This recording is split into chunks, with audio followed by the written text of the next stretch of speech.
बिहार में double engine की दिखी रफ्तार, सत्ता में एनडीए की वापसी लगभग तय, महागठबंधन की करारी हार, बाकी पार्टियां रही बेअसर।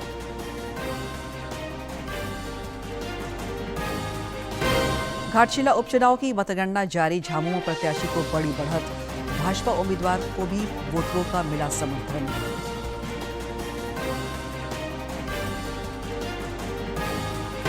जनजातीय मामलों के केंद्रीय मंत्री जुएल ओराम ने रांची में राज्यपाल से की मुलाकात, खूंटी में जनजातीय गौरव दिवस समारोह में होंगे शामिल, रजत पर्व को लेकर राज्य भर में उल्लास। और राज्य के कई जिलों में न्यूनतम तापमान 10 डिग्री सेल्सियस से नीचे, पश्चिमी और उससे सटे मध्य भागों में 16 नवंबर तक शीतलहर की संभावना।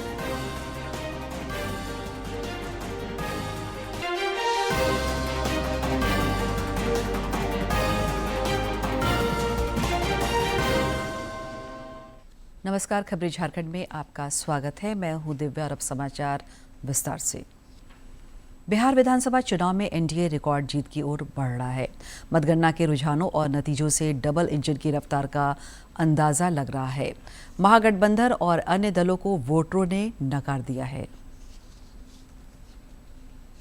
अखिलेश यादव किस तरह दौड़ दौड़ कर जा रहे थे, तो मेरे हिसाब से 27 के आसपास रहेगी। बिहार के नतीजे के प्रभाव को जरा उत्तर प्रदेश से जोड़िए। देखिए, यही बात जो यादव वोट बैंक की, चाहे वो उत्तर प्रदेश की बात हो, चाहे वो बिहार की बात हो, अभी उत्तर प्रदेश का भी 1.5 साल में साफ हो जाएगा। असल में आप इसको कंपेयर कीजिए। देखिए, मध्य प्रदेश में यादव समाज से एक व्यक्ति मुख्यमंत्री बनता है, लेकिन वो किसी परिवार क्या उसका टैग नहीं है। बिल्कुल, वो एक छोटे पार्षद स्तर से उस व्यक्ति ने राजनीति शुरू करी और मध्य प्रदेश से अपनी राजनीति की शुरुआत, मध्य प्रदेश के सबसे बड़े पद पर वो पहुंचे।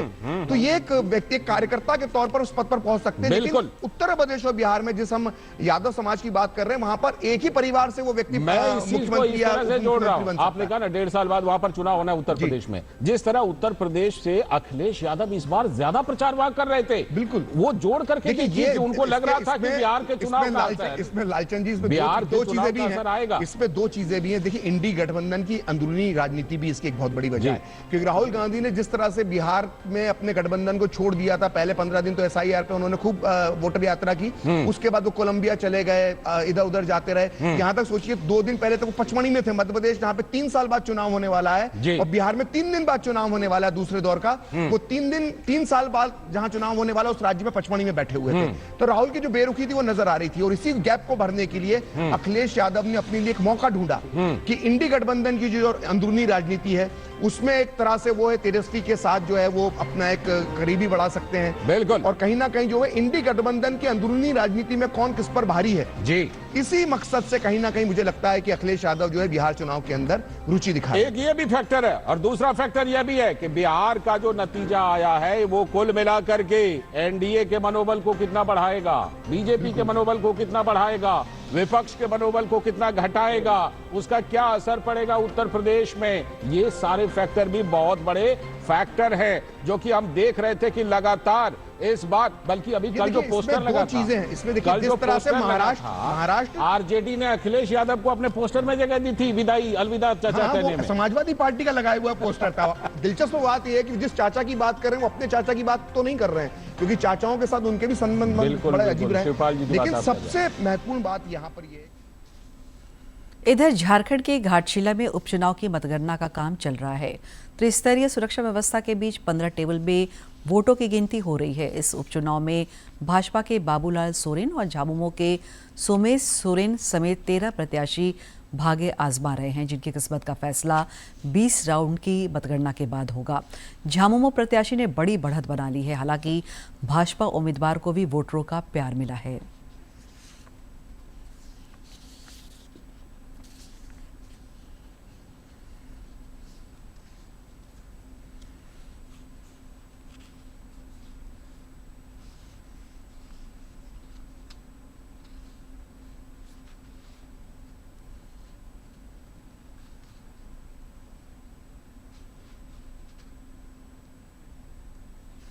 बिहार मतगणना रुझानों से झारखंड भाजपा में खुशी की लहर है। केंद्रीय मंत्री अन्नपूर्णा देवी ने इसे सुशासन की जीत बताया है।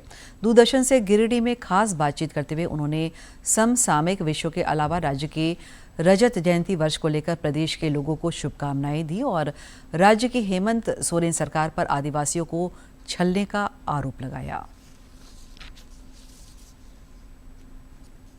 25 वर्षों का हो गया मैडम।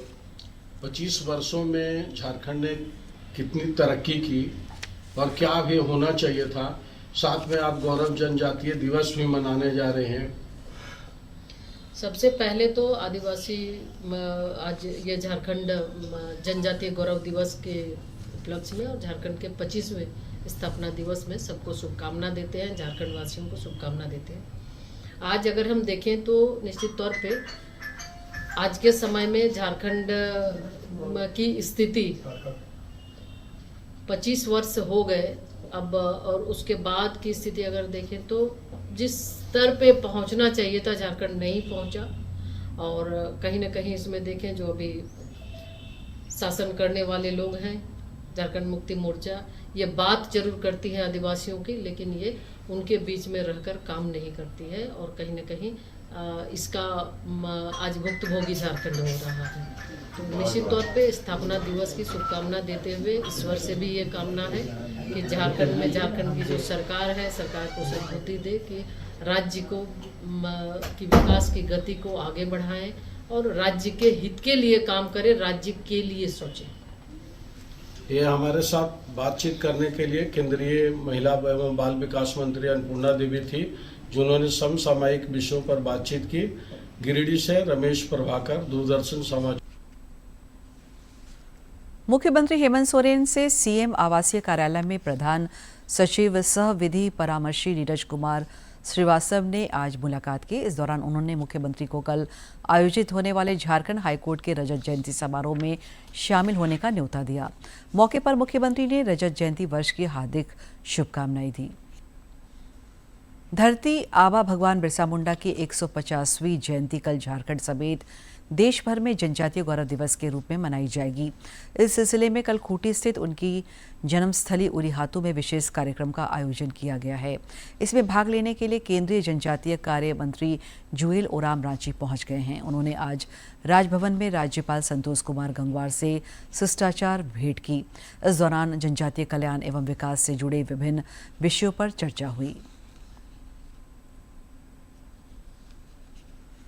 इधर राज्य स्थापना के रजत जयंती पर्व को लेकर इन दिनों सूबे में उल्लास दिख रहा है। आज वॉल पेंटिंग के जरिए लोगों को राज्य की परंपरा और संस्कृति से रूबरू कराया गया। राज्य स्थापना दिवस को लेकर कल मुख्य समारोह रांची के ऐतिहासिक मोरहाबादी मैदान में आयोजित होगा। इस दौरान सभी विभागों के स्टॉल लगाए जाएंगे। इसके जरिए सभी जिलों की विशिष्ट पहचान प्रदर्शित की जाएगी।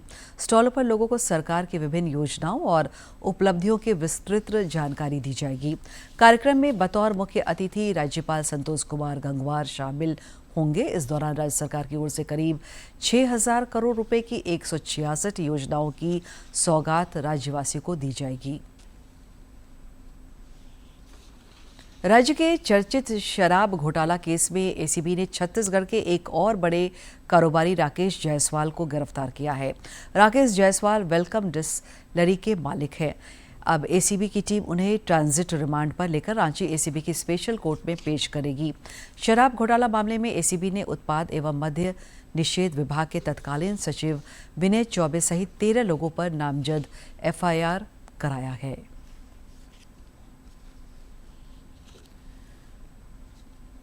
पाकुड़ में पुलिस ने एक व्यक्ति पर जानलेवा हमला मामले में मुख्य साजिशकर्ता समेत 3 आरोपियों को गिरफ्तार किया है। इनके पास से पिस्तौल और कारतूस भी बरामद हुए हैं।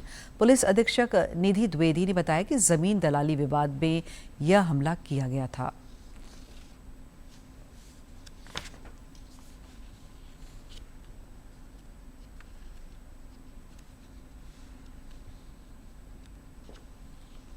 लोग थे वो पलायन किए हुए थे और लगातार उनका प्रेजेंस बिहार, बंगाल बॉर्डर में पाया जा रहा था।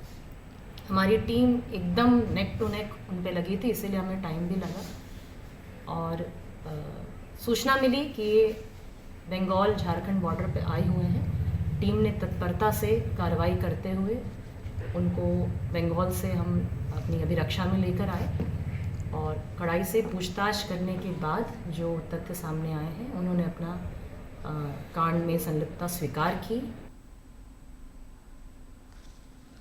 लाल बहादुर शास्त्री राष्ट्रीय प्रशासन अकादमी से आए भारतीय प्रशासनिक सेवा के 12 प्रशिक्षु अधिकारी इन दिनों जामताड़ा के दौरे पर हैं। वे यहां विभिन्न स्कूलों, अस्पतालों तथा सरकारी योजना स्थलों का निरीक्षण कर रहे हैं।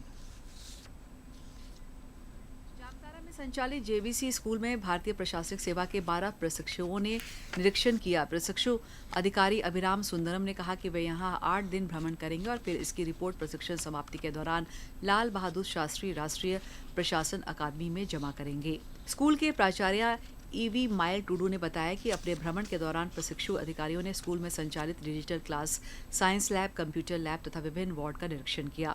साथ ही अध्ययनरत विद्यार्थियों से बातचीत भी की। उन्होंने बच्चों को भारतीय प्रशासनिक सेवा की तैयारी कैसे की जाती है, वे कैसे कार्य करते हैं और इसके बारे में भी बताया। सबसे पहले वो लोग क्लासरूम में गए।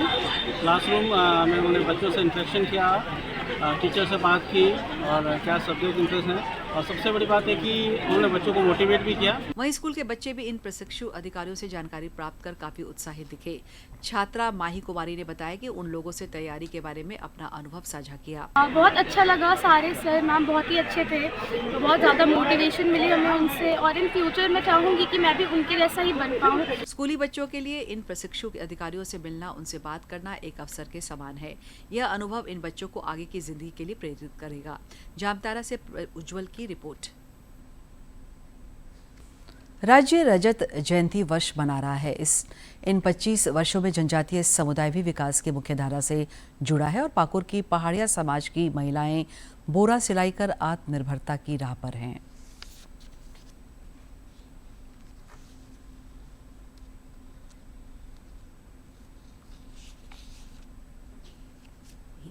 कुछ ऐसा ही कर दिखाया है विलुप्ति की कगार पर पहुंची पाकुड़ की आदिम जनजाति पहाड़िया समुदाय की महिलाओं ने।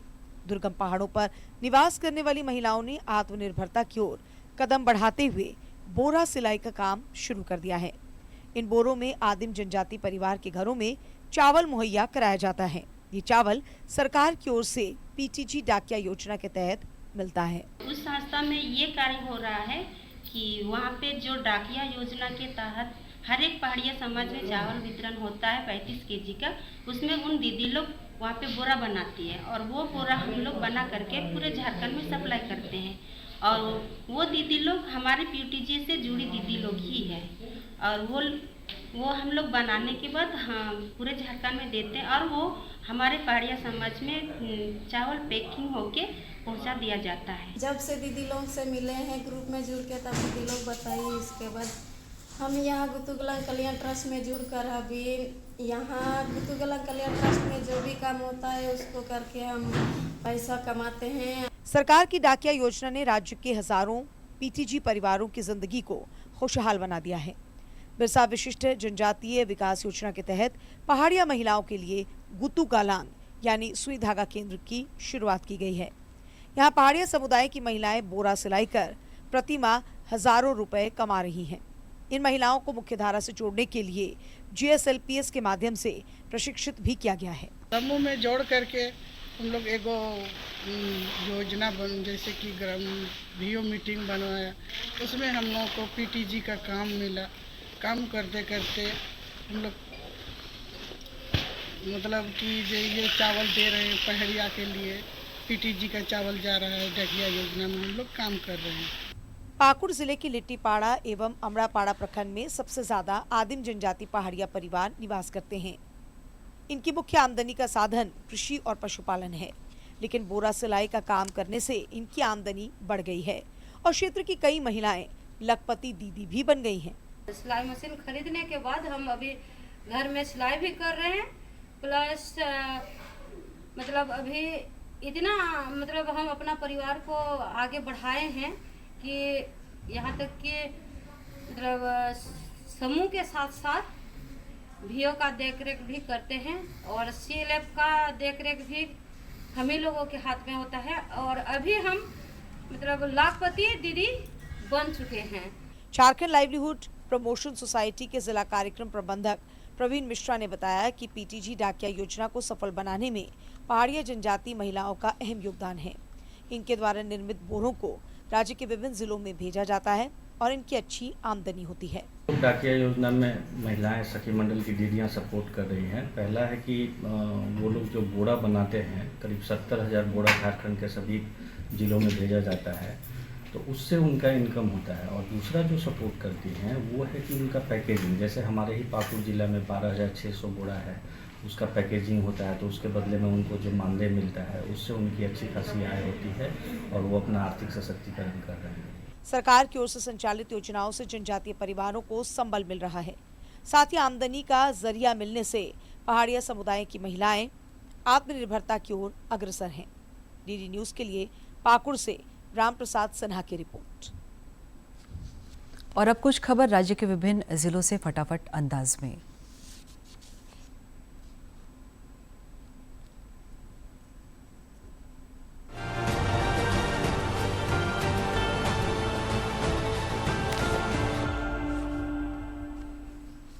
पश्चिम सिंहभूम जिला उपायुक्त ने टोंटोहाट गम्हरिया और नोआमुंडी मनोहरपुर में नव संचालित एकलव्य मॉडल आवासीय विद्यालय का निरीक्षण किया। इस दौरान उन्होंने आधारभूत संरचना, अध्यापन कार्यों और नामांकित बच्चों के सुरक्षित आवासन के संदर्भ में उचित निर्देश दिए। सरायकेला खरसावां जिला उपायुक्त ने अनाबद्ध एवं DMFT मद के अंतर्गत स्वीकृत योजनाओं के प्रगति की समीक्षा की। उन्होंने सभी लंबित योजनाओं को फरवरी 2026 तक पूरा करने, गुणवत्ता सुनिश्चित रखने तथा पूर्ण योजनाओं को संबंधित विभाग को हस्तांतरित करने के निर्देश दिए। गोड्डा समाहरणालय स्थित सभागार में स्टेट लिटिगेशन पॉलिसी से संबंधित समीक्षात्मक बैठक हुई। बैठक में लंबित मामलों को संबंधित अधिकारियों को दिया गया। झारखंड के 25वें स्थापना दिवस के अवसर पर देवघर जिले के सभी पंचायतों में कलश यात्रा निकाली गई। साथ ही पौधारोपण कर जल संरक्षण और हरित पर्यावरण का संदेश दिया गया। झारखंड स्थापना दिवस के रजत जयंती वर्ष के अवसर पर दुमका जिले के सभी पंचायतों में कार्यक्रम आयोजित किए जा रहे हैं। इन कार्यक्रमों में स्वयं सहायता समूह की महिलाएं सक्रिय भागीदारी निभा रही हैं और अपनी उपलब्धियां साझा कर रही हैं। सरायकेला खरसावां जिले में झारखंड स्थापना दिवस के रजत जयंती वर्ष के अवसर पर रंगोली प्रतियोगिता, जलछाजन गीत और अमृत सरोवर मेड़ पर सामूहिक पौधारोपण जैसी गतिविधियां संपन्न हुई। प्रतिभागी समूहों को मेडल प्रदान कर सम्मानित भी किया गया। गुमला के बिशुनपुर प्रखंड के चिंगारी गांव में जलछाजन गीत कार्यक्रम का आयोजन हुआ। कार्यक्रम में अधिकारियों और नागरिकों ने जल, जंगल, जमीन के संरक्षण की सामूहिक शपथ ली। झारखंड के 25 वर्ष के रजत पर्व के अवसर पर मेदिनीनगर के टाउन हॉल में पेंटिंग प्रतियोगिता का आयोजन किया गया। इसमें विभिन्न स्कूली बच्चों ने झारखंड के इतिहास, भौगोलिक संरचना, प्रतीक चिन्ह जैसे विषयों पर आकर्षक पेंटिंग बनाई।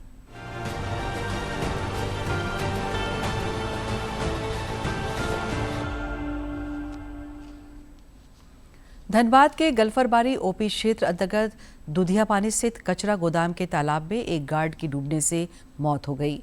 बताया जा रहा है कि गार्ड कल से लापता था। खोजबीन के क्रम में पुलिस के सहयोग से शव को तालाब से बरामद कर बाहर निकाला गया। शराब के नशे की वजह से उसके तालाब में डूबने की आशंका जताई जा रही है। मृतक के परिजनों ने मुआवजा की मांग की है।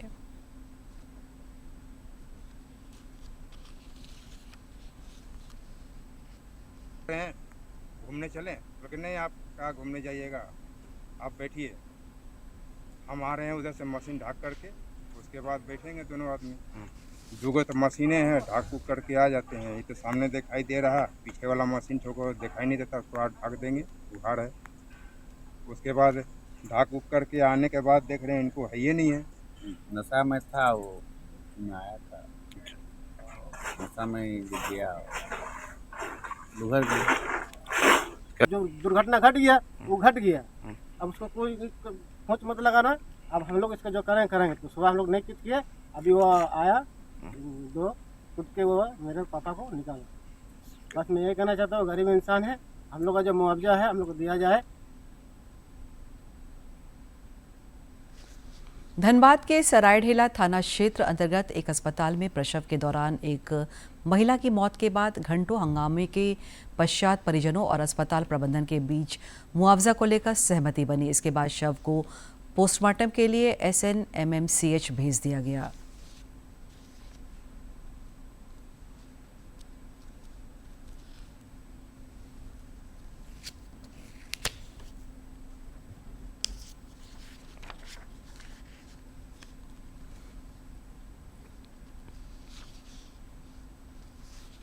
का डिलीवरी हॉस्पिटल में हुआ और डॉक्टर के प्रेजेंस में हुआ, इसलिए महिला 2 दिन डिलीवरी के बाद भी 24 घंटा वो सरवाइव की और उसकी डेथ खून की कमी से हुई। अगर खून दे दिया जाता तो आज ये कहानी नहीं होती।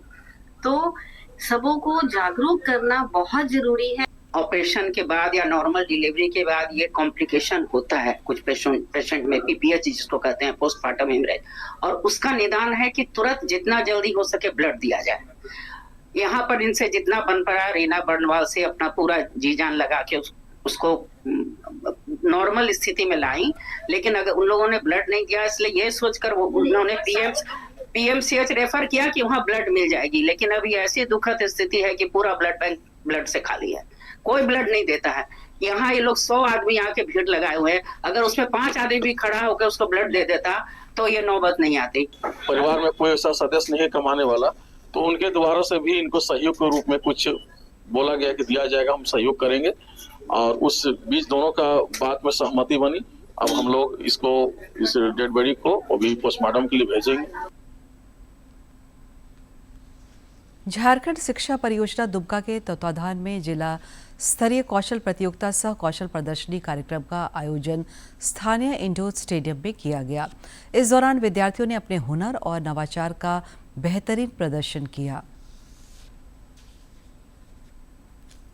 उपराजधानी दुमका के इंडोर स्टेडियम में झारखंड शिक्षा परियोजना के तहत जिला स्तरीय कौशल प्रतियोगिता सह कौशल प्रदर्शनी कार्यक्रम का आयोजन किया गया।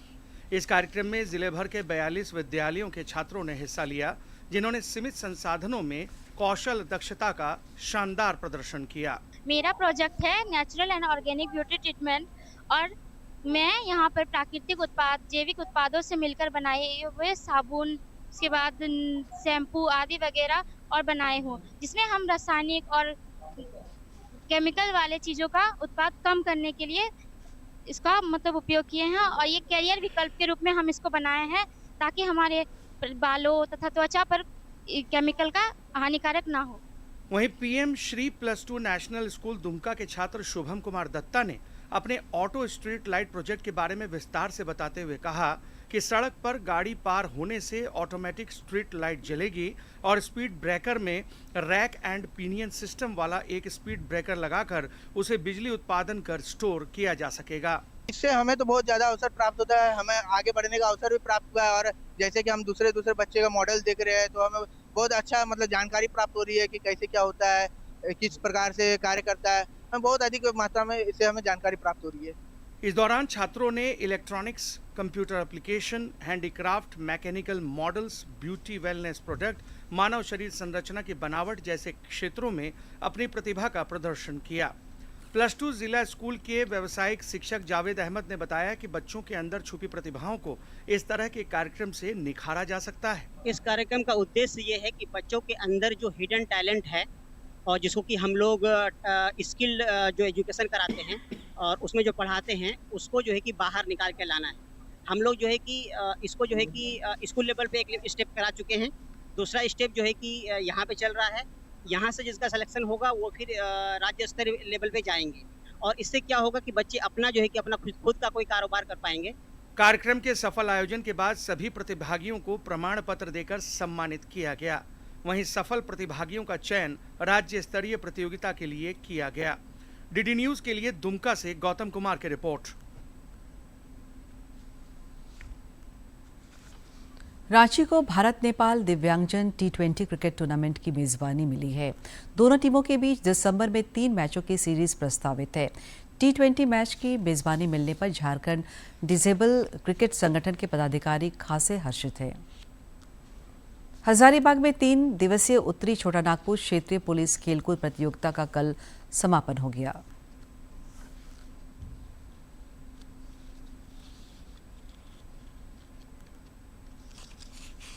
तीन दिवसीय उत्तरी छोटा नागपुर क्षेत्रीय पुलिस खेलकूद प्रतियोगिता में मेजबान हजारीबाग की टीम ओवरऑल चैंपियन बनी। वहीं रामगढ़ दूसरे जबकि गिरिडीह की टीम तीसरे स्थान पर रही। समापन समारोह में मौजूद उत्तरी छोटा नागपुर प्रक्षेत्र बोकारो के पुलिस महानिरीक्षक सुनील भास्कर ने प्रतियोगिता के सफल आयोजन पर प्रसन्नता जताई कि 20वीं जो है उत्तरी छोटा नागपुर क्षेत्रीय खेलकूद प्रतियोगिता का आज समापन है। 3 दिन का ये कार्यक्रम था जो कि 11 तारीख को शुरू हुआ था, आज इसका समापन है। तो बहुत ही अच्छे भावना से और टीम भावना से सारे टीम्स जो है 5 जिलों के जो टीम्स हैं उन्होंने पार्टिसिपेट किया और आपने देखा कि विभिन्न जो इवेंट्स है उसमें विभिन्न टीमों ने अच्छा प्रदर्शन किया अपना। और ओवरऑल जो इसमें चैंपियन है हज़ारीबाग टीम जो पुलिस है वो ओवरऑल चैंपियन हुई है, तो मैं हज़ारीबाग पुलिस को बधाई देता हूँ। पुलिस महानिरीक्षक ने खिलाड़ियों को प्रोत्साहित करते हुए कहा कि ऐसी प्रतियोगिताओं के आयोजन से अनुशासन, फिटनेस और टीम वर्क की भावना बढ़ती है जो पुलिस कर्मियों के लिए महत्वपूर्ण है। इससे जो हमें पुलिसिंग के लिए जो प्रेरणा मिलती है, जो मेंटल फिटनेस और जो फिजिकल मेंटल अलर्टनेस और फिजिकल फिटनेस जो हम लोग को प्राप्त होता है खेलकूद से, तो उससे डेफिनेटली हम लोग को पुलिसिंग में एक अच्छा मुकाम का प्राप्त करने में सुविधा होगी। क्षेत्रीय पुलिस खेलकूद प्रतियोगिता में मेजबान टीम के अलावे कोडरमा, रामगढ़, चतरा और गिरिडीह की पुलिस टीम ने प्रतिभा का प्रदर्शन किया। हजारीबाग से गौरव की रिपोर्ट। झारखंड समेत देश भर में आज पूर्व प्रधानमंत्री पंडित जवाहरलाल नेहरू की जयंती बाल दिवस के रूप में मनाई जा रही है। इस दौरान कई कार्यक्रमों का आयोजन किया जा रहा है। प्रधानमंत्री नरेंद्र मोदी ने पंडित नेहरू को उनकी जयंती पर श्रद्धांजलि अर्पित की है। राज्य में जोरदार ठंड पड़ रही है। खूंटी में न्यूनतम तापमान 7 डिग्री सेल्सियस रिकॉर्ड किया गया है। बोकारो में न्यूनतम तापमान सामान्य से लगभग 6.5 डिग्री सेल्सियस, जबकि पलामू में न्यूनतम तापमान सामान्य से लगभग 6 डिग्री सेल्सियस नीचे चल रहा है। रांची में भी ठंड का प्रकोप बढ़ता जा रहा है और यहाँ न्यूनतम तापमान 10 के नीचे रिकॉर्ड किया गया है। लोहरदगा में भी न्यूनतम तापमान 7.5 डिग्री सेल्सियस रिकॉर्ड किया गया है। पिछले 24 घंटे के दौरान राज्य में मौसम शुष्क रहा और कहीं कहीं शीतलहर के भी हालात रहे। मौसम विज्ञान केंद्र ने बताया कि राज्य के पश्चिमी और उससे सटे मध्य भागों में 16 नवंबर तक शीतलहर चल सकती है। आगामी 20 नवंबर तक सुबह के समय कोहरा या धुंध की स्थिति रहने की संभावना है। हालांकि मौसम के शुष्क रहने का पूर्वानुमान है। अंत में मुख्य समाचार एक बार फिर।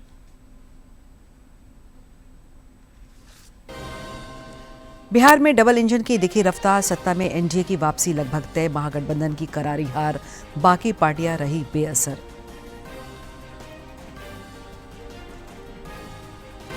घाटशिला उपचुनाव की मतगणना जारी, झामुमो प्रत्याशी को बड़ी बढ़त, भाजपा उम्मीदवार को भी वोटरों का मिला समर्थन।